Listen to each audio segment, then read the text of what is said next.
Hey friends, welcome to the In Focus podcast, a show for photographers who are looking to grow and scale a photography business that feels good. I'm your host, Gina, a wedding and elopement photographer, industry educator, coach, and most importantly, your friend. On this show, we'll dive into actionable strategies, industry trends, and all things photography related so you can leave each episode feeling inspired and in focus. Hey friends, welcome back to the In Focus podcast. It's Gina. Today we are diving into something so important, but I don't feel like it gets talked about enough. And it's your pricing guide and how you present what you charge to the people inquiring to work with you. And how do you communicate your prices and packages to your clients and then ultimately move them through the buying decision. So today I'm going to be doing a pricing guide audit for you guys on a photographer who recently shared hers with me. I'm going to keep her anonymous, but her work is so beautiful. And there are a few things that I can't wait to dig into on this one. I feel like this is perfect timing. I don't know about you guys, but hopefully your inboxes have been binging and beeping and inquiries have been coming in for later this year, but also 2027. I've even had a few photographers who've had 2028 inquiries coming in. So that is a good sign. That's a good thing. We are in booking season right now. So it's a great time to just make sure that what you are sending out to the people who are inquiring to work with you looks good, feels good, is ready. So if you've ever wondered why couples maybe don't respond, maybe don't book, or they bail after getting your guide, this episode will help you diagnose what's not working, why it matters, and exactly how to fix it. So let's start with something that can be confusing if you are a newer photographer, or even if you've been in the game for a while. What is the difference between a pricing guide and a proposal? And what should you use, and when should you use each one of them? So here's kind of the simple breakdown. Pricing guides are more like PDFs that you send to all inquiries that have the information about your pricing in them. These are efficient, they're low touch, they're great for low to mid-market clients. Again, they're usually a PDF like a Canva doc or something like that, or a brochure that you send right after someone inquires with you to give the basic packages, prices, maybe some sample images, and a little bit about you. The pros of pricing guides are that they are quick to send, they're standardized, and they're easy for clients to skim through. The cons being that they're not personalized, they can feel generic, and they're not great for high ticket or luxury positioning. Proposals, on the other hand, are the higher touch experience versions of your pricing guides. So typically for a proposal, you actually start with a consultation call and then present your customized proposal written directly to the couple. You're using their names, you're referencing their day and what's important to them. This could be delivered via customized PDF, or it could live on a hidden web page tied into your website, which is like next level and the ultimate like luxury experience. You duplicate, you customize for every single inquiring client. The pros being it feels super tailored specifically to them. It's much more personal. There's a higher perceived value, and it's great for premium bookings.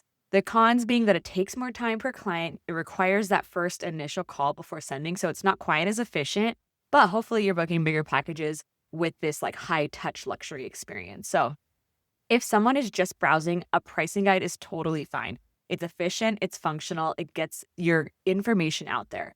But if you are looking to level up your close rates, especially in the premium market, custom proposals are where the real conversion happens. For today's episode, I have a pricing guide on hand. She is a wedding photographer based out of Oregon, so let's dive in and audit it. How I'm going to do this is I'm going to kind of just talk my way through what I'm looking at and how she has it laid out. And then I will give kind of my thoughts as I'm going and what I would do to either change it or just level it up or clean it up. All right. So her pricing guide, it starts with a cover page and it's a very beautiful full page image. It's very Pacific Northwest. Her name is very easily readable. So no notes there on the cover, honestly. As long as you can easily read your name and then there's some sort of branded maybe imagery or the colors are just like on brand with your business, I feel like that's good. Just keep it simple, get them inside. Right when I open it, there is an about me page. So open the package. The next page is a picture of her and a blurb about her. Okay, this is the first page that I'm seeing. And what stands out immediately is just a lot of text. There are 6 paragraphs on the about me page in a size 12 font. So just to kind of give you the visual of what I'm looking at. And right out of the gate, it just comes across as a lot. It's like a little bit like, oh my gosh, how am I going to read through all of this? Here's the issue though. I don't think most couples are going to read that much text. And then even worse, I think too much text this early on clutters their brain a little bit. It makes them feel like they're reading a textbook instead of feeling understood. So some types of buyers, I think, might be overwhelmed by this amount of text. So what I would recommend instead is to shorten this up. And instead of opening with an about me page, I would redraft this to lead with more emotional framing. So starting off by connecting what you offer to how they want to feel. And how you can do this is by addressing the actual concerns you heard from their inquiry, what matters most, their pain points or goals. So instead of, hi, here's my story and how long I've shot, instead maybe do, here's how you'll feel on your wedding day, calm, connected, seen, and how I help make that happen is XYZ. And because this is a pricing packet, it's not a custom proposal, we're going to try to keep this as generic as possible. We're going to use the most common concerns that we hear from our couples instead of just talking about you first. So, for example, a concern that we hear often is that we want someone who can capture intimate moments without directing too much. So we could respond to this by saying something like, I document moments as they unfold while gently guiding you to feel natural, not posed. This immediately answers their questions. And again, keeping this light, I'm thinking like 100 words max on this page. If you do custom proposals, this page is where you start with their own inquiry and goals. So I saw how important meaningful ceremony shots are to you, blah, blah, blah. Or you mentioned wanting images that feel warm and real, blah, blah, blah. So you're like referencing direct things that they said that they were looking for. That's where you can get really intentional, and that is powerful in building the buyer's trust. Okay, following this page, there's, in this guide that we're auditing, is a huge image with a quote on it. It's a beautiful visual, but it's basically art without function. So instead of a random quote or long text, I'm going to recommend using client testimony. As a buyer, one of the first questions in your head is basically, can I trust this person with thousands of dollars of my most meaningful memories, right? We're placing testimonials up front, and that's going to build trust before we even show them our prices. It's kind of just getting their mindset in that safe space zone. When choosing which testimonial to share, though, I want you to look for testimonials that are short and punchy, emotional. I want you to pair it with a beautiful image. And then you can include like the couple's names, maybe their wedding date or venue if possible. So just in little text below the testimonial. Example of a strong testimonial to include would be something like, Gina made our wedding day feel like us. She knew exactly what mattered and captured every moment we want to relive forever. Sarah and Ben, 10/12/24. Boom. It's short enough to read, emotional and personal enough to connect. And now the couple kind of feels seen, right?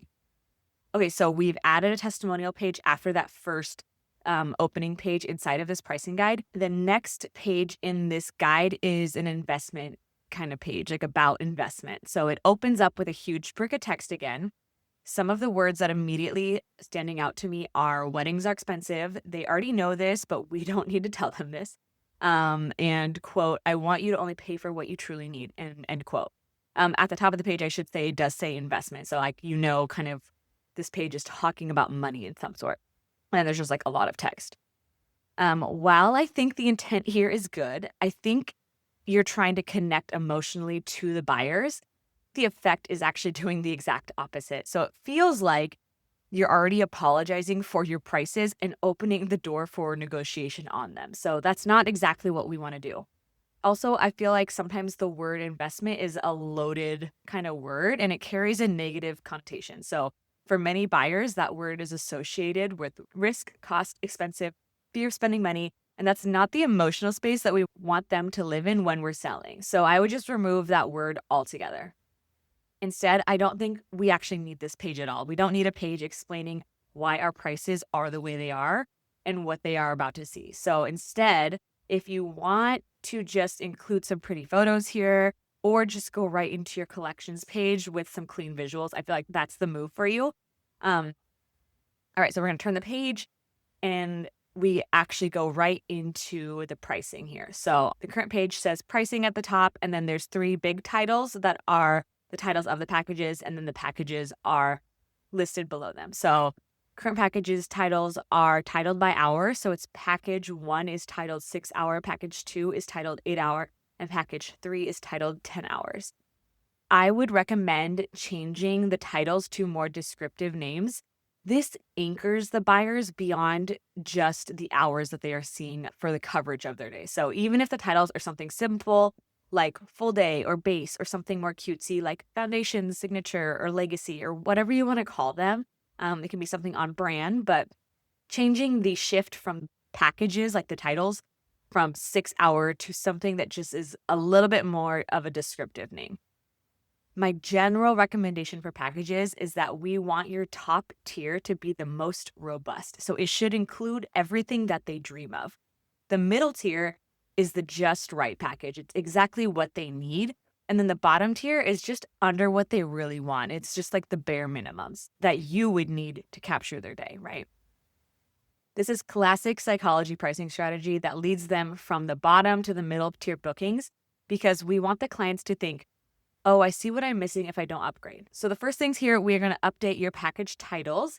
And then below the packages, this is your opportunity for them to really compare the difference between what you're offering in your packages. Typically, from a design standpoint and recommendation, a side-by-side is the easiest way for the human eye to compare packages. So under each package listing, what's included and then the price. So if you do have a pricing guide that's vertical, it's not bad. It's just easier for our clients and buyers if they are horizontal. And then for the price, your packages are 4 figures and below. So we actually are going to remove the dollar sign and the comma to make these numbers appear smaller than they really are. Again, it's just a design pro tip. If you do end up bumping up to the 5 figures, so 10K plus, buyer psychology would then say to keep the comma in, but still remove the dollar sign. Okay, I'm going to keep moving along. The next page in this pricing guide is an a la carte page. And you have an image with these items like an engagement session, second shooter, welcome party, and album with prices listed. The first thing our clients will do when they see this page is when we list every item separately like this, they're going to start doing math in their heads. So they're going to be like, okay, 6,000 plus 300 plus 400, and they're going to start adding it up. And this can lead to decision fatigue and overwhelm for them. They get overwhelmed and either delay or don't reply because they don't know what they need or they don't want to do the math themselves, okay? So my recommended fix for you is to move the high value add-ons into your top tier package as included features. Like if you're someone who actually has a second shooter booked most of the time with you, most of your clients do a second shooter, and then also maybe most of your clients do an engagement session, I would put those into your biggest package. Don't make anybody do the math. Obviously, your prices need to reflect what's included, but adding this perceived value as well is a good thing. If you're going to keep items out of your package, I'd keep it to only 1 or 2 optional items outside of your packages that are for special upgrades, like albums or welcome party coverage. And instead of an a la carte, I'd call them add-ons. This structure makes the decision on those normally booked things feel easier and more luxurious rather than transactional. Okay, so we're updating your titles to be more descriptive. We're reformatting your page to display packages side by side. We're removing commas and dollar signs, and we're restructuring your largest package to include some of your add-ons. Moving right along. Next up, you have a very long FAQ section. I see 2 pages of frequently asked questions. It feels, again, a bit textbook to me. There's a lot of text, but there's also a lot of beautiful images included. Sometimes FAQs can dilute the emotional tone that actually causes decision fatigue for our buyers. So I think we can actually remove the entire FAQ section. While I know that we feel we're being helpful with FAQs, I learned that it actually can create questions that they didn't even know that they have, and questions create tension. So instead of including these FAQs in your pricing guide, I would save them for your consult call, and that gives you things to talk about, gives you lots of things to cover for that call with. Instead of an FAQ page here, I would add a page about why the heck you. So why should they choose you? Answer this question and answer it in short. So at this point, the couple is already solution aware. They know that they want wedding photography and they know that you offer it. So what they're deciding now is who do we want to book? And this shifts them into being product aware, which is when a buyer starts to compare similar products to decide which one they're going to ultimately choose. In the world that we are in, this is our clients comparing you against another photographer out there who is also offering wedding photography. So when they compare two or more of us side by side, the question becomes, what makes you stand out as a wedding photographer? So on your Why the Heck You page, you could include 4 to 5 sentences that communicate your difference, right? The things that you do that others don't and what that means for them. For example, I don't just show up with a camera. I help you plan your day so your photos feel effortless. Together, we build timelines that give you breathing room and not stress on your day. Then on your day, I'll guide you so you feel comfortable and in the moment, not posed. My goal is to make your day feel joyful and real and your gallery to show exactly that. So coming up with some 4 to 5 sentences that just really slap and really make them feel like, oh, this he or she knows what they're talking about. They are like a really strong contender for who we want to book here. You can use ChatGPT to help you out with this as well. So if you're struggling on what makes you special, dive into ChatGPT, have it ask you some questions about your business and values and like what's important to you, and it can spit out some sentences that help you communicate your difference. So we removed your FAQ pages. We added a page that communicates what makes you different from other wedding photographers. Next up in your current pricing guide, you have a testimonial page. I like including 2 testimonials in a pricing guide. I think that's really strong. This one is a little too long. It's 2 paragraphs and I'm not going to read it, but I want you to find the meat of the testimonial and just include that little section. Here, let me skim through this one really quick. Perfect choice for a wedding photographer. From our first interaction, she was easygoing, sweet, understanding. Her professional, affordable, and organized approach ensured we got incredible photos that captured all the special moments on her day. Oh, here we go. She captured moments we didn't even know were happening, and that to us was priceless. Okay, so that right there, that sentence, that is your sentence, okay? The rest, delete it. They can go on Google and read it if they want. So here it is. She captured moments we didn't know were happening, and that to us was priceless. So in big text, then you're going to add their names, the wedding date, maybe their venue. That's so strong. Okay, cool. Your next page is your ending page, but I want to add in a simple about me page here. So you don't need to call it that, but we removed it from the beginning. Remember, instead of that opening page that was an about me page, we shifted that opening page into a welcome and addressing their fears kind of page. And then we had a page that talked about what makes you different. Again, this wasn't about you. Both of those pages were really talking about them and their wants and needs and not about you. So before we close out this pricing guide now, I want to add a short about you page here. And this is at the end. You can pull some of that info that you already have on page 1, but I'm saying 25 to 50 words max that say who you are and why you do what you do. And I want to put this here because at this point in the process, if somebody's made it this far, we may have behind the scenes decision makers viewing this. So think the moms and dads that are maybe paying for this wedding or fiancés who haven't had the opportunity to meet you yet, or they don't follow you and they don't know you. They don't get to talk and hear your voice. This allows those kind of outside decision makers to connect with you. Okay, so diving back into the current pricing guide, it ends with a thank you. If this looks like we're a good fit, I would love to schedule a call where we can connect. Please email me to set up your call. Okay, I think we can do better here. So what our couples actually want here is a clear, strong next step and a chance to see your work in action. So here's what I would recommend. I would redraft this closing page to include a link to a full gallery, one that you're the most proud of or one that matches like their style or vibe or venue. I know I personally have a lot of pricing guides for like various different things. So for example, I have like a pricing guide specifically for Eastern Washington. So I would probably link here to an Eastern Washington wedding that I actually shot that I'm super proud of, right? But this helps them visualize what their wedding day could actually feel like for them. And then second, including a direct link to schedule a call with you. You can add links directly into Canva to share, and you can utilize a scheduler tool like Calendly or Honeybook so they can click and book a call with you immediately. This turns a passive PDF into an active sales experience, okay? An example of what the copy on your final page could be is something like, Click below to see a full gallery and then choose a time to hop on a call. I'd love to be there with you and capture your wedding day. So it's like simple. It gives them clear call to actions. It says, click below to see a full gallery and then choose a time to hop on a call, right? If you are someone whose personal calendar, though, doesn't allow you like an automated scheduler, I've been there too. And here are some ways that you could end this instead of just like click the link to schedule a call. So, because I know not everybody's calendars and schedules allow that. In the email that you send with this guide, end it with I'd love to hop on a quick call to talk through everything. I have availability Tuesday at 12:30 p.m., Wednesday at 6, and Friday at 10 a.m. Let me know which one works for you. If none of those do, I can send over a few more. This gives 3 options that you know work for you and your calendar, and then they can pick one and schedule it that way.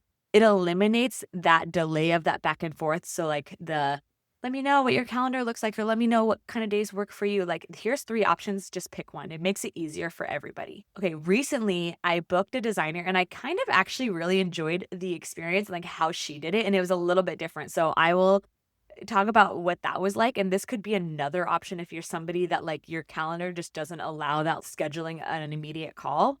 So what she did was, instead of saying, click here to book a call or let me know when we can hop on a call, she instead invites you to DM her with an audio message on her Instagram. So if this is something that's like speaking to you right now already, you need to be somebody who is organized enough to handle your client DMs on Instagram. So don't suggest this if your DMs are a mess and you're always missing messages.